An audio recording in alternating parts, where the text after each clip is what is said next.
Olá, pessoal, boa tarde. Tudo bem?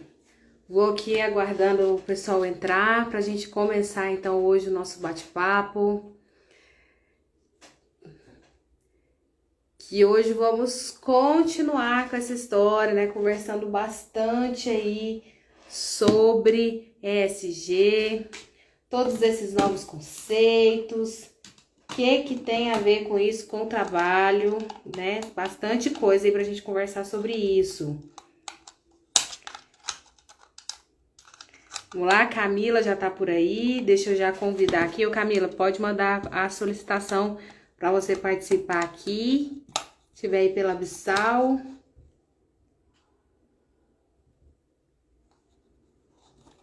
Pessoal, todo mundo foi entrando aí, vai avisando para os colegas que a gente vai falar sobre justamente sobre isso, sobre ESG, sobre o mercado de trabalho. Bastante coisa para quem se interessa a trabalhar nessa área, tá? Vamos ver, eu acho que eu autorizei aqui a Absal. Vamos ver se dá certo. Aí, olá, Camila! Tudo bem? Cíntia. Eu tinha começado a live lá pelo Insta da Bissau, você não viu? Ah, eu não vi, porque a gente estava Hoje eu sempre tinha combinado de ido fazer por por lá aqui, pra né? gente testar por Mas não lá, tem mas eu acho que você problema. não viu, né? Mas tá. Não vi. Eu entrei e fui direto aqui. De manhã foi uma correria hoje, né? Estamos com os trabalhos de campo aí. Eu cheguei, acabei de chegar aqui no nosso escritório e estou aqui hoje, então. Camila, então acho que o pessoal aí teve muita procura, né? Muita questionamento, assim, que eu recebi aqui pelos canais aqui, sobre que a gente falou alguns conceitos importantes, né? Falamos alguns aspectos interessantes. E aí o pessoal me questionou a respeito da gente falar um pouco sobre o mercado de trabalho. Mas ele falou assim, sobre o mercado de trabalho ESG é um negócio super vago, né? Até postei aqui essa semana que eu fiz uma busca no LinkedIn e apareceram quase 900 vagas para profissionais que se relacionam com ESG. Porque as empresas agora elas precisam implementar, mas falta mão de obra e falta profissionais para isso, né? E aí, assim, você, na sua experiência, né, de uma pessoa que já está aí muitos anos no mercado, prestando consultoria, né? Qual que é o conselho que você dá para esse pessoal? Como que se trilhar, como que se organizar para trabalhar nessa área? Cíntia, primeiro, oi, pessoal que está aí nos assistindo, pessoal que está ao vivo e que depois nos assistirão. Muito bom estar aqui mais uma vez falando com vocês desse tema apaixonante e urgente, né? Que é o ISD e a sustentabilidade. Aí a gente tem que ponderar algumas coisas, né, Cíntia? Porque sustentabilidade, como a gente falou lá na primeira live, é uma pauta que está na mesa há décadas, né? E aí, de repente, agora a gente só ouve falar do tal ISD que nasce lá no mercado financeiro e faz essa tsunami pressionando as organizações a se adequarem a essa pauta. Mas é muito importante a gente entender essas duas caixas, porque a gente sabe que a sustentabilidade, no final das contas, é o que a gente espera que as empresas exerçam.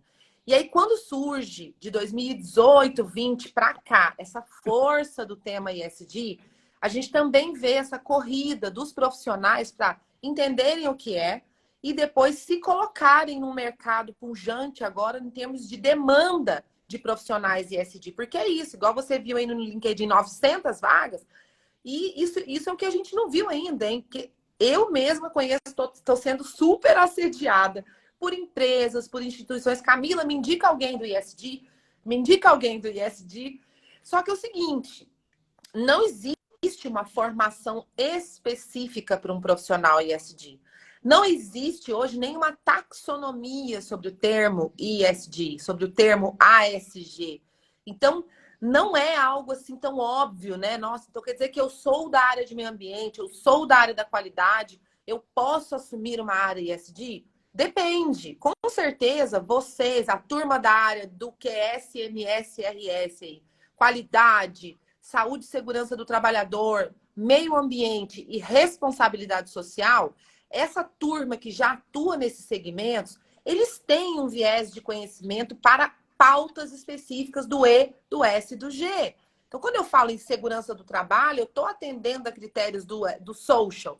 Quando eu falo em profissionais da engenharia ambiental, da gestão ambiental, eles têm conhecimento da pauta environmental. Quando eu falo de profissionais, de alguma forma estão ligados a estruturas jurídicas, societárias, eles atendem a demandas de governança. O problema é que quando eu falo na junção das 3 letras, vai requerer do profissional uma visão um pouco além daquela área específica em que ele atuou até agora. Então, é fundamental, um conselho absoluto que eu posso dar é que esses profissionais de áreas específicas ligadas a algum pilar do ISG procurem mergulhar, se profissionalizar, estudar, fazer cursos, enfim, buscar mesmo de forma proativa cursos, graduações, eventos que vão aumentar o patrimônio intelectual dele com relação à integração das 3 letras, do E, do S e do G. Então, há uma necessidade dessa turma sair da sua zona de conforto como técnico especialista em um dos pilares e abrir um pouco a pauta, a visão para os demais pilares. E aí, hoje estão surgindo alguns cursos no tema, mas cuidado, eu tenho visto muita coisa superficial, em que as pessoas saem frustradas. Vou falar assim, uma experiência minha, Cíntia. Lá em 2020, eu iniciei o MBA em ESG, numa super expectativa, porque era a hora que o termo estava vindo, falando, gente, eu vou ver algo novo. Na verdade, gente, é estudar sobre sustentabilidade. Porque o que tem na sustentabilidade? Triple bottom line, social, ambiental e econômico. Então, o convite para vocês aqui é saiam da zona de conforto, especialista técnico em um dos pilares e ampliem seus conhecimentos para a junção das 3 letras. Mas cuidado, porque tem muita coisa superficial no mercado aí. Tem coisa assim que se a gente for um pouquinho, assim, estudar um pouquinho, você encontra, né? E às vezes você paga caro para um curso, assim, que é bem superficial. Essa semana eu recebi aqui no escritório a Daniele. A Daniele, ela é analista de sustentabilidade da Suzano. E ela trabalha justamente com essa pauta ESG, preparando, recebendo os dados das métricas, né, de tudo que a Suzano controle tudo, e ela trabalha na elaboração dos relatórios de sustentabilidade e o reporte dos indicadores e tudo. Então, ela é uma pessoa assim que está, né, eu acho que ela está numa vaga que muita gente que talvez esteja nos assistindo aqui queira, né, tenha vontade de trabalhar. E aí eu perguntei para ela assim, ó, Dani, o que é que você acha assim que é a maior dificuldade, né, você aí enquanto profissional que quis acessar, né, que buscou que ela era vamos dizer assim, ela era chão de fábrica, ela ia para campo, fazer inspeção em fazenda de eucalipto, tudo, né, que é Suzano papel e celulose, né? E aí ela fez uma seleção interna e conseguiu acessar essa vaga. Ela falou assim, olha, uma das minhas grandes dificuldades foi quebrar justamente, romper essa barreira de estudar um monte de coisa nova, termos novos, informações novas, um monte de coisa diferente que eu não estava acostumada e que eu não vi na graduação, né? Então não tem nenhuma graduação que te abre os olhos para isso. Infelizmente é assim, né, que acontece. A minha jornada, e acho que isso vai muito da experiência de cada um, né? Eu iniciei, hoje eu tenho 42 anos, eu iniciei minha jornada com 19 anos, quando eu entrei no Instituto Algar de Responsabilidade Social lá em Uberlândia. Fazia faculdade lá, formei em administração na UFO, na Federal de Uberlândia, e entrei para esse estágio no Grupo Algar sem nem saber o que era. Era o Instituto Algar de Responsabilidade Social. E aí ali foi a minha grande base, porque eu já iniciei trabalhando com os indicadores etos de sustentabilidade. Já anota aí, você que é o profissional, que é SMRS, você que é o profissional da área, de uma área mais técnica. Esses indicadores etos, eles nos ampliam a visão, assim como a BIA, Bio Impact Assessment do Sistema B que nós falamos, assim como os ODS da ONU, enfim. São todas métricas que são ampliadas sobre a visão de impacto de um negócio na ótica ESG. Então, ali eu comecei, e aí quando eu me formei em administração, já decidida que essa era a minha área de atuação, sustentabilidade era o que eu queria fazer, mesmo sendo formada em administração, eu fui para a UNB fazer uma especialização em Direito Ambiental e Desenvolvimento Sustentável. Olha para você ver os caminhos que a gente vai trilhando. Isso em 2002. Em 2006, fundei a Abissal, porque eu já tinha um track record interessante de conhecimento de sustentabilidade. Mas eu não sou de nenhuma área técnica específica, nem ambiental, nem social, nem governança. Mas eu tive a minha base compreendendo os indicadores que medem sustentabilidade de negócio. Então, é um caminho que foi o meu. É o mais certo? É o melhor, pior? Não. Mas cada um tem que se encontrar dentro disso. Uma coisa é certa, é absoluta. Todos os profissionais que quiserem atuar, eles vão precisar investir tempo, energia, recurso em mergulhar na pauta global, no ESG, em ampliar a sua visão da área que você já atua, porque normalmente, mesmo você sendo especialista ambiental, talvez você não esteja ligado, por exemplo, com a temática gás de efeito estufa, mudança climática. Você vai ter que aprimorar. Porque não é só olhar para aquilo que você olhou, ampliou, os indicadores se ampliaram. E aí você vai ter que conhecer as pautas sociais e de governança. Então, é uma amplitude mental que você vai precisar ter para você se colocar bem no mercado. A verdade é, Cíntia, o que tem de vaga boa, o que tem de empresa contratando diretor, gerente, analista, especialista em ESG, não está escrito no mapa. E aí, quem se antecipar nesse conhecimento, com essa visão amplificada que a gente está trazendo aqui, com certeza vai ter aí uma perspectiva muito além do que até agora você teve na sua carreira. Muito além, tá? Não, é justamente isso, assim. E aí eu fui, né, aqui no LinkedIn, porque o pessoal pede muito, né, indicação e tudo. Eu fui dar uma mergulhada aqui no LinkedIn. E aí eu vi uma coisa também, assim, né, Camila, que às vezes a gente, assim, eu dei o exemplo, você foi trabalhar numa instituição, no Instituto de Responsabilidade Social, né? Eu tenho assim, eu permeei alguns assuntos da questão do ESG ao longo da minha história também, que já trabalhei com indicadores éticos, já trabalhei muito tempo com ISO 14001, passei pelo compliance, algumas coisas de sucessão familiar, né, na empresa que eu trabalhava antes, né? Então, a gente não tinha uma política de ESG extremamente estruturada, mas a gente permeava por todos esses assuntos lá nos projetos que eram desenvolvidos na empresa. Então, eu estudei um pouco das coisas. E uma coisa que você falou e que é muito interessante, que assim, eu sou uma pessoa que tem já, ao contrário de você, que é uma profissional mais generalista, que consegue enxergar bem todas as áreas, eu tive minha formação mais focada na área ambiental. E você deu um exemplo que acontece exatamente comigo. Eu conheço muito bem várias questões de resíduos, ISO 14001, gestão ambiental, redução de impacto, mas agora eu estou me estruturando e estou correndo atrás para conhecer, para complementar todas as pautas, pelo menos da área ambiental, que é a respeito de mudança climática. É uma coisa que eu estudo assim todos os dias. Eu tenho uma rotina de estudos. Eu tiro pelo menos 1 hora do meu dia. Eu divido um pouco de manhã, um pouco à tarde para estudar, para ler norma, igual está aqui, ó, na cabeceira da minha mesa aqui, ó, uma norma da ABNT que fala a respeito aqui de especificação de inventário de gases de efeito estufa. Então, estou mergulhando em outras áreas. Como eu já tinha alguns conhecimentos a respeito de governança, algumas questões sociais, na minha própria área de especialidade, eu tenho deficiências que eu preciso melhorar, que eu preciso aprofundar. E aí, eu vendo aqui, né, as vagas do LinkedIn, eu vi um negócio aqui super interessante, que tem empresa de tudo como é porte, né? Mas, assim, SD é só empresa igual a sua, onde você começou, que é de responsabilidade social, ou multinacional, como é a Suzano, que contrata ou serve qualquer empresa, pode ter suas políticas e pode precisar de um profissional, assim, para ajudar a estruturar e coordenar essas atividades. E aí a gente está falando no profissional contratado pela empresa, mas existe também um oceano azul de possibilidades para assessoria, mentoria, consultoria, cursos. Então, assim, o importante é você tomar essa decisão de que vai encarar essa saída da sua zona de conforto e se dedicar naquilo que também faz sentido para você. Igual eu lembro, eu fico muito feliz de te ouvir, porque eu lembro da conversa que a gente teve aqui na Abissal, que eu falei isso depois da nossa palestra, se não me engano, lá no Living Lab C. Você veio aqui, a gente foi a primeira reunião de 2022 que a gente falou, ó, vamos unir nossas forças. E eu lembro que eu te cutuquei muito. Foi. Falei, Cíntia, mergulha em mudança climática. Se eu pudesse te dar um conselho, eu sei que você é uma baita de uma profissional com um track record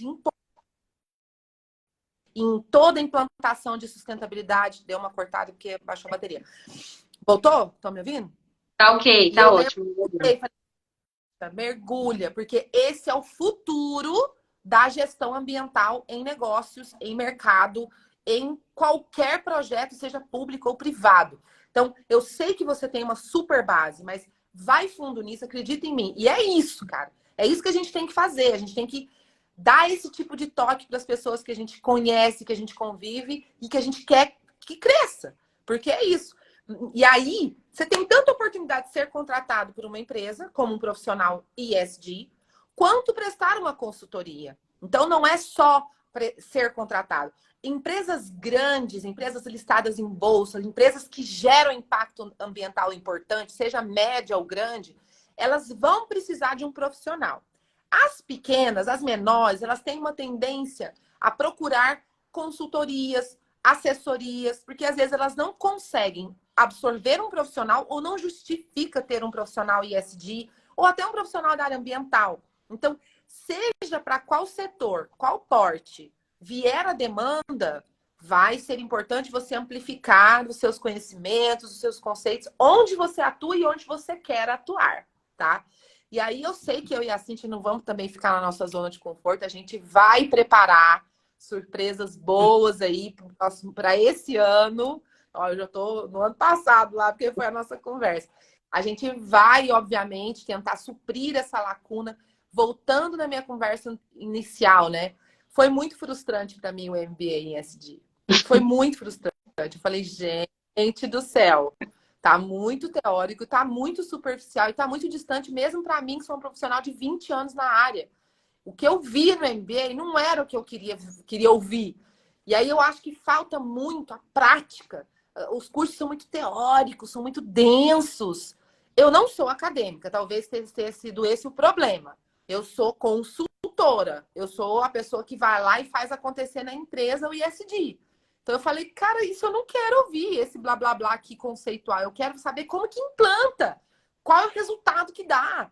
E eu queria aprimorar o que eu já fazia. Então, por esse motivo, eu estou aqui muito animada em criar soluções para os profissionais aí, para eles mergulharem nessa pauta e terem na mão a ferramenta para implantar o ISD.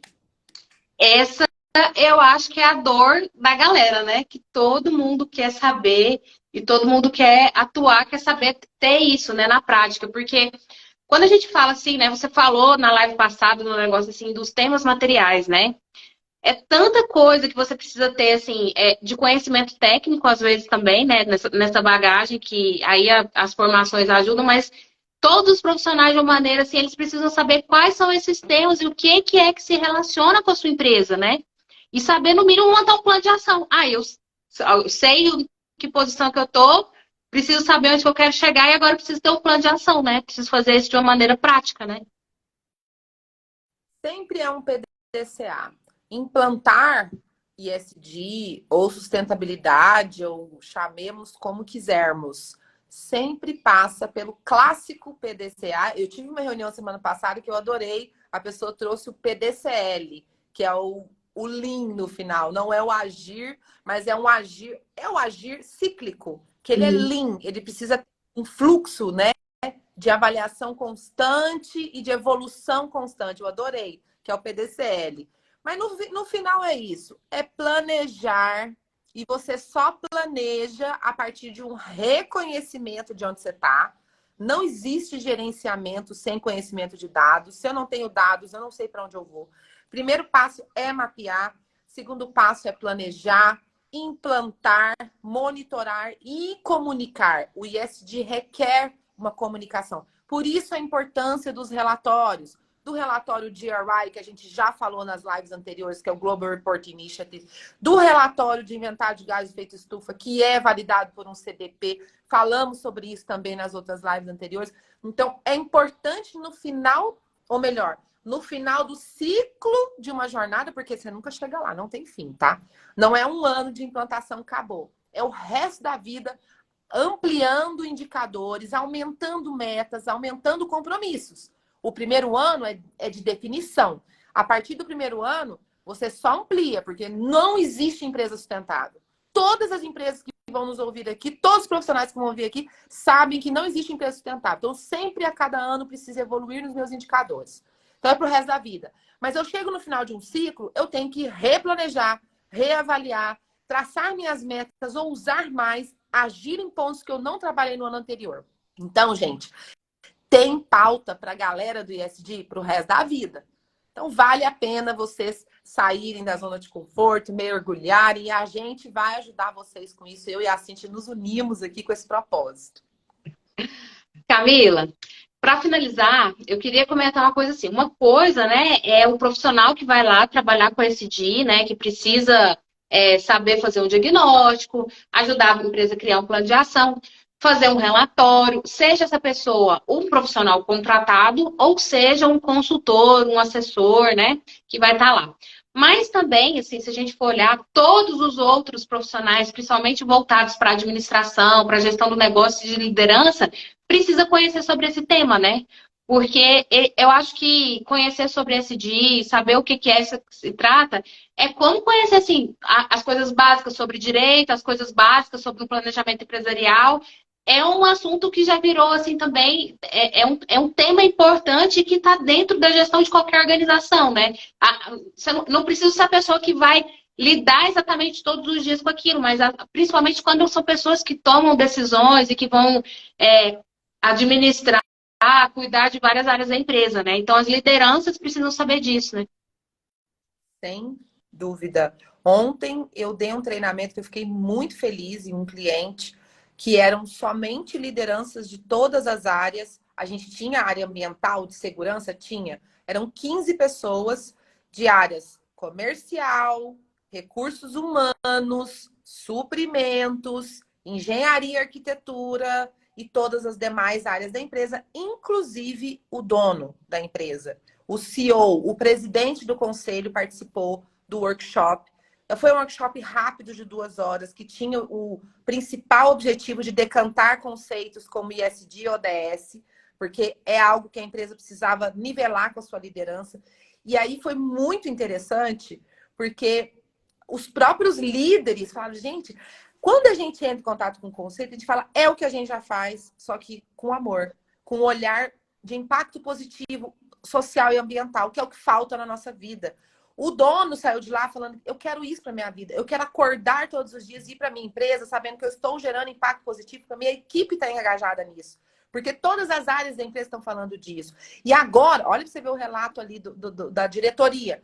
E agora eu dei mais valor ainda para aquilo que a equipe de ambiental, segurança e até recursos humanos faz, porque no final eles estão contribuindo para que a minha empresa gere mais impacto positivo. Todo mundo precisa acessar essa área. E é de cima para baixo. Não adianta a gente achar que vai ser de outro jeito. Os donos, os líderes, os tomadores de decisão precisam aprender sobre essa linguagem, precisam trazer isso de cima para baixo para todas as áreas da empresa. O profissional ISD que ele vai absorver, seja como profissional próprio, como consultoria, simplesmente vai ajudar a catalisar esse propósito organizacional. É o que você falou, ele vai materializar. Ele vai assumir algumas mensurações de indicadores das áreas, mas se não vier de cima para baixo, nem o profissional lá na área dele consegue reverberar o que pode ser reverberado. Então, é para todos, Cíntia, sem dúvida. Então, assim, se a gente considerar, né, que todas as empresas estão colocando isso agora na sua gestão de risco, estão entendendo que isso tem que estar na sua estratégia, então qualquer liderança precisa entender sobre esses conceitos ESG, né? E aí, essa semana está sendo discutido aí uma pauta entre a turma da engenharia civil. A gente atende muita gente da engenharia, né? E eu estou lá no Sinduscom, na diretoria lá do Sinduscom, e está sendo debatida uma pauta aí de se criar uma residência para engenheiros civis. E aí o pessoal está trabalhando numa minuta de atividade, de conteúdo que vai ter que ser trabalhado aí nessa residência. E aí, qual que é um dos temas que estão lá? Nem precisei falar dessa contribuição. Um dos temas que foram já colocados, né, pelos diretores das empresas que estão lá também, como diretores lá do Sinduscom, foi justamente isso. O engenheiro de obra, o engenheiro civil, esse profissional que vai liderar as construtoras, ele precisa conhecer sobre ESG. Né? Então, é um dos temas da residência, né, proposto lá para que seja abordado na residência de engenharia civil. Então, assim, em todas as áreas, considerando assim, que a gente tem engenheiros, né, que são grandes catalisadores aí, então, às vezes, se tornam grandes administradores em várias áreas, né? Aí a gente notando aí essa necessidade da gente ter esses temas, né, realmente presentes, tanto ter os profissionais especializados, né, os que vão ser os executores, os que vão ser os orientadores, mas principalmente é um conteúdo que tem que estar na pauta de quem quer ser liderança, de quem quer ser tomador de decisão. Então, se você almeja para sua carreira ser um gerente, ser um supervisor, ser um coordenador de área, ou até mesmo chegar nas diretorias das empresas, você tem que conhecer, ter esse conhecimento, mergulhar e ser apaixonado por isso, né? Porque é isso que vai mover os negócios, isso que é dar esse novo propósito que se fala em relação ao trabalho. Né? Eu acho que é muito mais que isso, é uma pauta realmente que não é à toa que isso tem que ser transversal nas empresas e tem que estar mesmo aí na cadeira das lideranças, né? Sem dúvida, é sobre isso. Chegou a hora, chegou o momento da galera do ambiental, do social e da governança, e isso se expandiu para todos e todas. As pessoas entendem já que isso é um diferencial competitivo e as empresas também. Conhecer as ferramentas, conhecer os players, os conceitos, vai trazer diferencial para o seu currículo e para o mercado, porque não é só ser contratado, você pode ser um empreendedor dentro do ESG. E as empresas que quiserem, né, buscar aí soluções, existem consultorias. A Abissal faz isso, a Recurso Sustentável faz isso.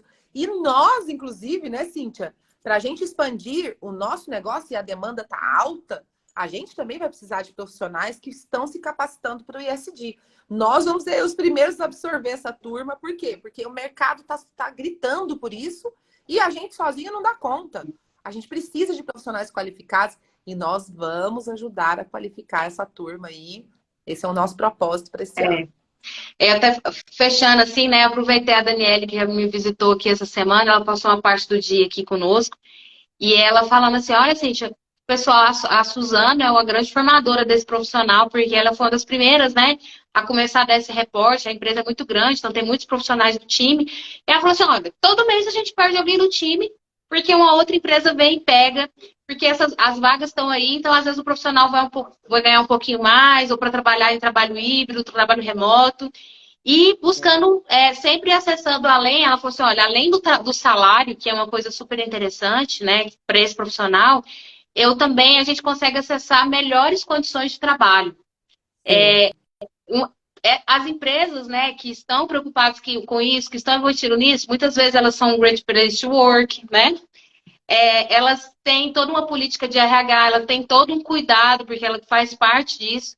E, além de tudo, são muitas oportunidades, né, para trabalho híbrido e também para trabalho totalmente remoto. Né? Tem essa possibilidade, o que ajuda muito o pessoal, ajuda muito nessa situação. Então, é algo realmente que aí favorece bastante. Achando que a Camila deu uma travadinha, vou aguardar que ela retornar. Mas é isso. O nosso, principalmente assim, vou ver se ela consegue retornar. O recado de hoje era principalmente sobre isso, né? Sobre essas oportunidades, a gente enxergar, né, a importância disso no mercado de trabalho, em como que a questão de sustentabilidade, a questão do ESG tem que ser realmente transversal para todos. Tá bom, pessoal? Um beijo. Obrigada.